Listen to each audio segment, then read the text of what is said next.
नमस्कार, मी रुपाली. माझ्या मिनी ब्लॉगमध्ये तुम्हा सगळ्यांचे स्वागत आहे. हा बघा आपली गावाकडची सकाळ. सूर्योदय असा झालेला, थंडीची चाहूल लागली होती. बाकीजण सगळे शेकोटी करून बसले होते, कारण आज एवढी गडबड होती की कुणाला वेळच नव्हता. म्हणून सगळ्यांनी आपलं पटापटा आवरायला घेतलं होतं. आंघोळ्या वगैरे झाल्या आणि गडबड म्हणजे काय, आमच्या नवरीला चुडा भरायचा. काल आम्ही गावाला आलो होतो, ह्या लग्नासाठी आलो होतो. नवरीला चुडा भरून घेतला आणि इकडं नवरदेव आमचा गावदेवाला जायचं होता, त्यामुळे इकडं पुरणपोळ्याचा स्वयंपाक चालला होता नैवेद्यासाठी. सगळे आपल्या स्वयंपाक करत बसले होते आणि मला बसलं होतं नैवेद्य भरायला. मी पण आपले नैवेद्य भरून घेतले. लग्न म्हणलं की थोडी धावपळ, गोंधळ, गडबड असतोच, पण सगळ्यांनी मिळून केलं ना, तेच कामांना पण गडबड गोंधळ वाटत नाही आणि सगळी आपली कामं अशी पटापट होतात. कुणाला वेळ हा नव्हताच. कोण पाणी भरत होतं, कोण आचारीची भांडी आणत होतं. आम्ही तिघी चौघी तर स्वयंपाकाला लागलो होतो. बाकीच्यांची बरीच कामं चालली होती बाहेर. सगळी कोण मंडप घालत होतं.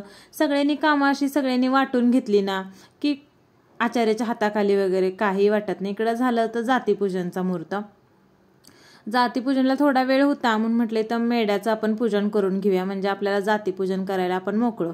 म्हणून आम्ही 5 जणींनी तर मेढ्याचं पूजन करून घेतलं.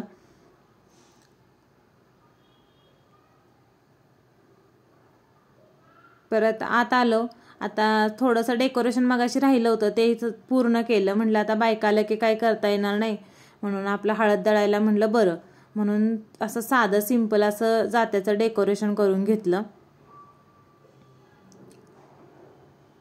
आणि मला दिलं होतं असं सोपं काम, अक्षता तयार करायचं. मी आणि आमच्या सासूबाईने आम्ही दोघींनी मिळून अशा अक्षता तयार करून घेतल्या. आणि बाहेर येऊन बघितलं तर ह्यांचं चाललं होतं नवरा नवरीला कळसात आंघोळ घालायची. आणि आमच्या गावचे हे गुरुबाबा आहेत, तेच सगळ्यांचे लग्न लावतात.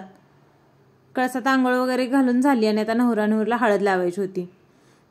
मी पण एकदा लावून घेतली. म्हटलं एक फोटो काढा आपल्यासाठी. आणि गुरुबाबांचं चाललं होतं इकडं नवरीला कंकण बांधायचं. सगळे पाहुणे मंडळी सगळी येऊन बसले होते, कारण अक्षताचा टायमिंग झालेला. आम्ही मग परण्याला जाऊन आलो दोघंजण, नवरदेवाला घेऊन. परत मुलीचा मामा वगैरे सगळे आलेले, अक्षता वगैरे पडल्या. मग आम्ही तिघांनी मिळून नवरा नवरीवर एक फॅमिली फोटो काढून घेतला. आम्ही तिघंच आलो होतो आणि मोठीला आसावरीला घरी ठेवून आलो होतो.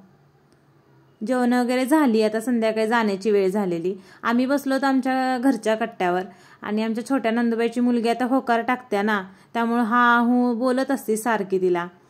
आणि इकडं बघा माझ्या पिल्ल्याचं काय चाललंय. माझ्या पिल्ल्याला म्हशीचं पिल्लू एवढं आवडते, छोटंच आहे 4 दिवसाचं, त्यामुळे ती अशी त्याला गोंजरत बसली होती.